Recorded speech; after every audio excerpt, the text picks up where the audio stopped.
So guys, video reaction lang tayo dito sa interview kay Senator Alan Peter Cayetano patungkol ito sa 2026 budget at pinag-usapan din po dito yung about sa ICC, no, yung ICC warrant na di umano inihain na kay Senator Bato de la Rosa at nabanggit din dito si former President Duterte at marami pa pong iba. So pakinggan natin mga kababayan. So eto na. Tatlong topic. First, the budget. We all want to emphasize na pag may ganito kalaking disruption at gulo, it's such a big opportunity for real change. So on Thursday, we're going to start, di ba, with the DBCC. Kung usual na naman yung question natin na will we be able to collect enough? Ano ang dollar exchange rate? Ano ang porsyento ng Mindanao, Visayas, Luzon? Those are all important and valid questions. But it's not the main question. The main question is, after lumabas yung massive corruption, and let me emphasize, hindi lang po yan sa DPWH, hindi lang yan sa infra. Whether we talk about BIR, whether we talk about pangingikel, whether we talk about mga kung saan pwede mag-build, hindi saan pwede mag-build, saan pwede mag-mining, saan hindi pwede mag-mining, how we destroy the environment, whether we talk about red tape, whether we talk about how the oligarchy we can point fingers, but instead of pointing fingers, hindi naman pwedeng everyday blue ribbon ang hearing natin, di ba? So if you have a 6 trillion peso budget, it can make real change. And when do you start? So yun yung po sa amin. We're looking at the next 25 years, no? 2026 to 2050. One of the most, ito addition ko lang to, no? One of big threat sa atin, more than 20, some say up to 30-35% of our young people are in danger of stunting.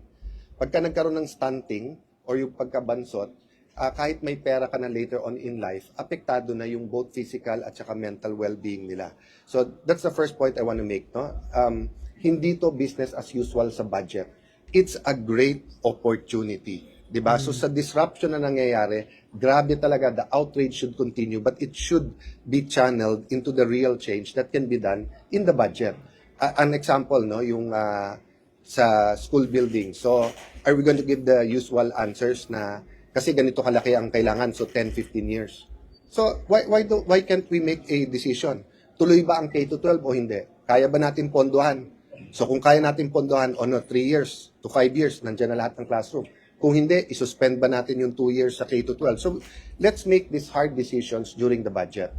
The second topic, dinaanan na namin kay Senator Bato. I think all of us agree. If you look at the history of the Philippine Constitution, bunga ito ng People Power Revolution, bunga to ng mga experiences nung dating martial law na maraming mga arrest na kusan galing ang mga arrest warrant. So, kailangan sa lahat ng laro may referee. Hindi pwedeng may tahanan na walang ama o walang ina. Hindi pwedeng may laro na walang referee. Ang referee, korte. So kung anuman international body, whether it's a state or a non-state, kung anuman ang magpapa-aresto sa ating bansa, kailangan may oportunidad ang korte. Number 2, kailangan ang korte masunod. So yun lang, ganun lang kasimple. Everyone can argue, but I think we are on the right side. So, can you imagine kung under pa tayo nung ICC during the time nung Marawi siege, for example? So, do you mean pag naglabas sila bigla ng arrest warrant sa ilan natin mga general or ilan sa mga matataas na, let's say, cabinet members, pwedeng isakay sa aeroplano, dalhin lang doon? What about the progressive group sa ating bansa? Remember, there was a time na nagpapatayan kapwa progressive groups. May mga mass graves na nakita. So pagka yan ay nakita, pwede mo na lang sulatan ang Pilipinas, pwede na lang mag-red notice tapos kunin mo na lang? Or do you think na parating dapat may opportunity to go to court? No? What was the third topic? Yung tanong nyo? The budget, then the fourth topic is that, of course, we're waiting for the decision dito sa Blue Ribbon Committee. Lahat naman kami nag-agree, simple lang. Ginugulo. We're not saying it's only one person or one group na gumugulo. Every single member of the Senate may personal responsibility yan, may responsibility sa Senate. But ang point is, ang masterminds, Remember, hindi to isang sistema ng corruption na lumaki lang. Isa po tong master plan na pinut in place nung nagsimula tong administrasyon na to na lumaki ng lumaki. So napaka-importante na luminaw kasi habang gumugulo ay hindi po matutukoy ang mastermind. Mauulit at mauulit na lang to. So continue the outrage, continue exposing, continue the investigation, but the frustration is growing because nga as we predicted from the start, may gumugulo, ginugulo, pinapalabo ang malinaw. 'Di ba? I'll give you an example ha. Kung ang isang kumpanya ay bumabaksak kasi late parati yung mga empleyado, and then may mga uma-absent pero hindi umaamin. Pero meron pong uma-absent na matagal at nagnanakaw. So yun po ang na-reveal kasi may sistema pala yon. O nung inimbestigahan, sinabay-sabay na lahat. So syempre lahat ng mali gusto nating imbestigahan. Pero pag sinabay-sabay mo, magsasara yung buong korporasyon, di ba? Kaya ganun nangyayari sa ating bansa. In every city, municipality, barangay, district, province, may magkakalaban. And everyone wants to point sa kalaban nila for doing something wrong. Sinabi na nung ilan mga political activists, analysts, yung iba pong mga influencers, this is all about 2028. So many people want to knock out their opponent already now because no one will vote for corrupt people, especially at this point in time. Di ba? And may panahon para dyan. Kasi nga, pag nagawa mo na yan, on the record na yan, kahit papano, lalabas yan. But the question is, do you want to get to the bottom of this scam? Diba? And do you want to show the Filipino people na hindi pwedeng ganitong pangloloko? Naloko na tayo magpapaloko ba tayo ulit? Diba? So, yun lang. I'll stop there kasi maraming details yung hearing. We didn't talk about the hearings of the details of the hearing, but yun nga ang pinag-uusapan namin lahat. Given na may budget, and we'll have to pause and finish the budget, how do we fix the direction of all of them? Yung ICI, yung Blue Ribbon Committee, DOJ, Ombudsman, kasi nga, nawe-weaponize pa rin kahit papano, wittingly or unwittingly. Sir, nakausap niyo si Senator Bato? No, hindi, not today. Hindi ko, actually, from the day na lumabas until today, ako hindi ko nakausap. Parang sa minority, parang I think yung lawyer lang nakausap nung iba. Ano may advice niyo, sir, sa kanya? Just in case na confirm na meron Preparation. So, prepare at pag alam naman nila kung ano magiging itsura na nung warrant kasi dito nauna na yung kay President Duterte. So, tapos yung tamang ihahain sa korte. And kung may debate man, no, kung applicable sa kanya yung extradition rules o hindi yung sinasabi ng DOJ, simple din lang Sino ba magre-referee? Pag sinabi ng ombudsman ganito, sinabi ni ES ganito, sinabi ni Bato ganito, sinabi ng media ganito, sino ba? Dapat korte, di ba? Yun lang ang pinaka-bottom line doon. Pagka tinanggal mo yung kapangyarihan sa korte, dictatorship na tayo. Sir, hindi papayagan, sir, na mangyari yung nangyari sa kay dating Pangulo? Well, pag sinabi mo kasing hindi papayagan, it's a question of authority and power, di ba? So, siyempre, kanino ba susunod ang mag-aaresto police? So, the question is doing what is right. So when there is a question this big, what's right is is there a danger in waiting and letting the court decide? 'Di ba? Unlike President Duterte, sabi nung iba, baka maging emotional, baka mag-people pa. I don't know. Ang daming baka, ang daming kaya dapat hulihin ka agad. But kay Senator Bato, if he is detained or he's arrested here and even given bail and then i-decide ng korte, may danger ba kahit kanino? So yung NC petition, kailangan bang antayin muna bago mag-decide yung government? Yeah, I don't want to go into the details nga kasi detalye na yan ng abogado ni Senator Bato at saka ng International Criminal Court. Ang point ko, pagka hindi nagkasundo, sino ba ang magde-decide? Hindi naman pwede kung sinong admin, siya na lang. Kasi hindi na tayo rule of law nun. Rule of men na tayo. So kung kakampi mo ang Parang administrasyon, nagdesisyon na hindi ka ang- padadala ano, hindi ka extradite o presidente na. padadala sa international criminal. Pagkalaban mo, padadala ka. There has to be a final arbiter. And if you look at the Philippine Constitution, iisa lang yan, yung korte. Sir, yung extradition daw, sabi, kung state to state, okay. Pero ito, sir, court to international Okay, so court. Pilipino ka, kinukuha ka sa ibang bansa, wala kang tatakbuhan, kawawa naman tayo. Kawawa naman tayo. 'Di ba? Tayo na ang pinakakawawa sa buong mundo kung ang Pilipino ay kinukuha at dadalhin abroad at wala kang korteng pupuntahan. So yun- Tignan nyo yung history ng Philippine Constitution. Before the 1987 Constitution, kung saan nanggagaling ang arrest warrant. Kaya, except for certain strict exceptions, halimbawa sa Bureau of Immigration, na kapag pumapasok yung foreigner, pwedeng arestuhin ng BID, hindi ka pwede mag-aresto ng walang pahintulot ng korte. So kung may arrest warrant galing saan man, hindi ba ang pinaka-logical? Kayo ang mag-isip, kayo ang inaaresto ngayon. Let's say, kinover nyo yung drug war. May nag-testify ngayon na hindi ordinaryong media yan. Yan ang nagtuturo. Yan ang nagsabing patayin yan si ganito, patayin. Hindi ka pwedeng pumuntang korte. Pero international Parang turo na lang. Sa lower court, sa local court. It doesn't work that way. That's completely wrong. An international court is not higher than a local court. In fact, many local sovereign courts are higher than an international court. In fact, your local, kailangan payagan yung international. Kaya nga pwede kang umalis sa treaty. We don't have a world government. We have a Philippine government. That's totally, yung kung sino man ang analyst na nagbigay no na mas mataas ang ICC, walang po yun, walang basis in law. It's the local ang unlike yung 'di ba, yung RTC is higher than the MTC, CA is higher, but that's all local courts. Sa international, you have to give your consent.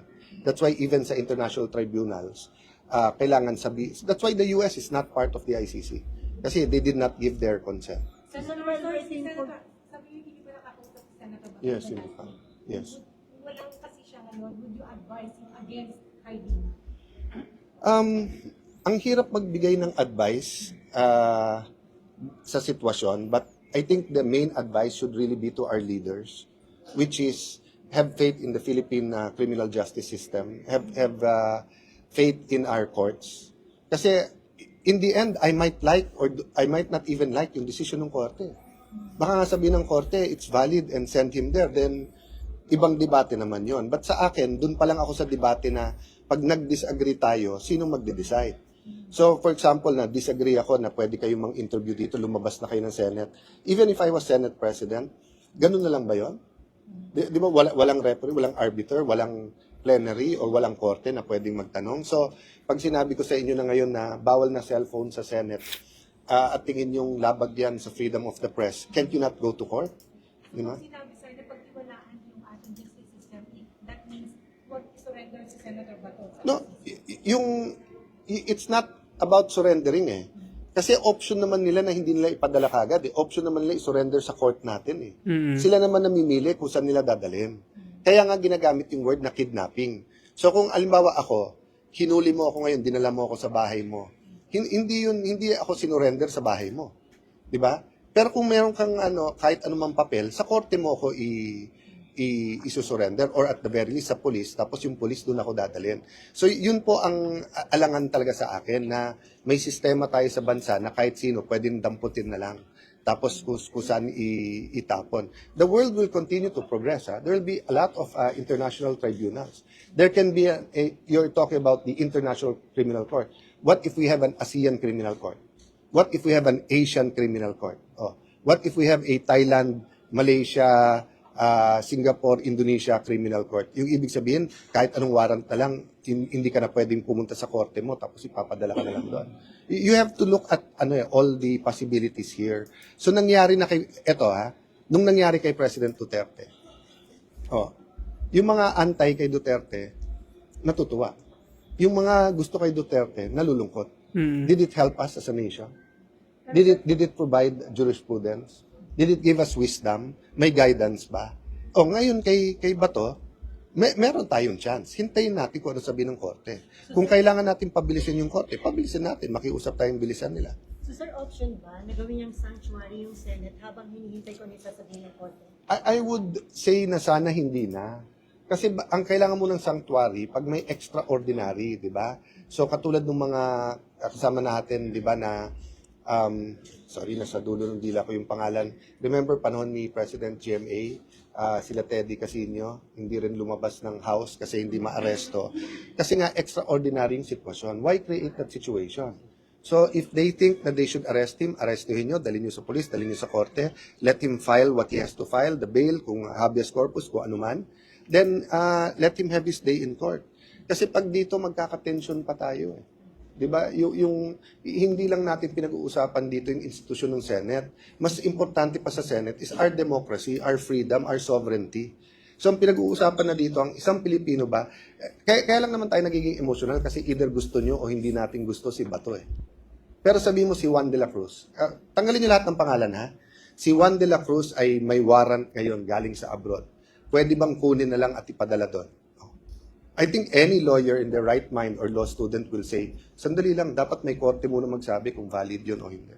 So, sir, wala kayong communication pa? Wala pa. Kay Senator? Saan ba to? Mag-effort ba kayo na sa Ay, open lang kami and I think yung staff naman nila nandito. But usually kasi ganyan, it's not really a Senate matter. It's between him and his lawyer. But yung prayers at kung man support and of course advocacy. Diba? So, nung nagtanong kayo, hindi naman namin iniilagan yung mga questions. Sir, regarding dun sa hearing on Friday, considering sabi niyo nga mastermind, babalik ko si Senator Ping as chairman ng committee ng Blue Ribbon, and then sa Friday, invited si dating Speaker Romualdez, si We're- and then 17 Congress. Hopefully, magkaroon kami ng pagkakataon bukas at Thursday makapag-usap ulit ng minority. Gahul lang sa time ngayon. At yun nga, hindi kami kompleto. Tatlo ang wala. Tatlo ba? Dalawa. Ang wala. Dumating si Sen Bongo, so dalawa yung wala. But yun nga, we just agree in the principle na we have to go after the masterminds. And yung frustration, we feel the frustration of people. Diba? Na we feel the outrage and tama na lumalabas nga yung mga corruption. Pero yung panggugulo nung mga linya. So, the question really, remember, hindi naman dapat primary ang Blue Ribbon eh. And remember, yung ICI, biglaan binuo yun. So, marami talagang, so let me put it this way. Kaisa kami with you in trying to find the perfect solution for this gruesome crime. Diba? So, hindi kami satisfied sa takbo of how we as a nation are handling this massive corruption scandal. This is a syndicated, systematic, hindi to yung corruption na lumaki lang. 'Di ba? Sinindikato to. So kailangan matukoy tapos matibag yung sindikato. Sir, kung si Senator Bato chooses to stay here, can he be arrested? I don't even want to go there muna because nga sa dami ng problema, isang malaking problema, credibility ng ating leaders. So do we want the debate to be whether pwede siyang hulihin dito o hindi? I'd rather the debate be simple, have his day in court, 'di ba? And hindi pa naman siya nag-intimate na dito siya. Kasi alam mo, yung sa akin yun, 'di ba, yung argumentum ad absurdum. You always bring the argument to the absurd eh. Para lang mapag-aralan mo. So halimbawa nandito siya. How long? And then hindi ba dadating yung time na magbobotohan? Hindi ba yung public opinion nag-iiba? Hindi ba yung decision, pag nag-decision ng korte laban, magbabago ba? So, magiging absurd masyado yung sitwasyon eh.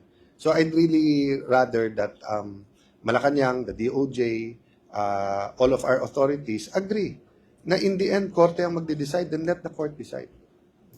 Sir, may nabalitaan ba kayong coup daw uli against Basta't naman nag-break tapos may balikan, parating pag-uusapan because nga, sa 24 members, 'di ba? Siyam kami and then yung outside environment, 'di ba? But having said that, usually pag maingay yan wala yan. Usually. So wala mang attempt na ano. People always talk about it. Everyone in the minority wants to be in the majority, 'di ba? Everyone thinks they can do a better job. But ako focused ako na may job ang minority ngayon. And I think our biggest job now is to give better ideas for the budget. Hindi to renewal to hindi to ordinary lang na parang let's do it better. Hindi, let's redo everything. So, yung minority will actively participate sa budget Yes. deliberation. At kahit dun sa Blue Ribbon Committee hearing para maganda yung direction. Yes. Pero syempre, hindi naman kami lahat member at the same time. So, magde-delegate din kami. Thank you. Thank you, everyone. So ayun mga kababayan, ano pong opinion nyo dito sa pahayag ni Senator Alan Peter Cayetano patungkol dito sa budget, no? At dito sa ICC warrant kay Bato de la Rosa na dapat nga mga kababayan dito daw muna dito sa korte natin sa Pilipinas, mga kababayan. At pinag-usapan nga din dito yung kung puwede daw bang hulihin si Senator Bato de la Rosa sa Senado, mga kababayan. So, ayun, anong pahayag niyo dito? Possible ba, mga kababayan, na itong ICC warrant kay Senator Bato de la Rosa ay pipilitin talaga, 'no? Mukhang matutulad yata si Senator Bato de la Rosa kay PRRD, mga kababayan. Ano sa palagay niyo? Mag-comment ho kayo. Mag-comment kayo, mag-like at mag-subscribe sa ating channel. So, ano bang nangyayari na sa ano natin, sa batas dito sa Pilipinas? Mukhang ano umaasa na lang tayo sa ano ng ibang bansa, sa anong tawag diyan, sa batas. Parang wala na talagang batas dito sa Pilipinas. Mukhang yung inilabas ng Korte Suprema ay mukhang hindi na naman susundin, mga kababayan, at mukhang kikidnapin itong si Senator Bato de la Rosa kung sakali lang, mga kababayan, no. Ito'y sa aking opinion. Ano sa opinion niyo, mga kababayan? Mag-comment kayo. So, yun lang po, mga kababayan. Maraming salamat po sa panonood nyo. Sa mga bagong pasok diyan, pa-subscribe po ng ating channel. Maraming salamat po.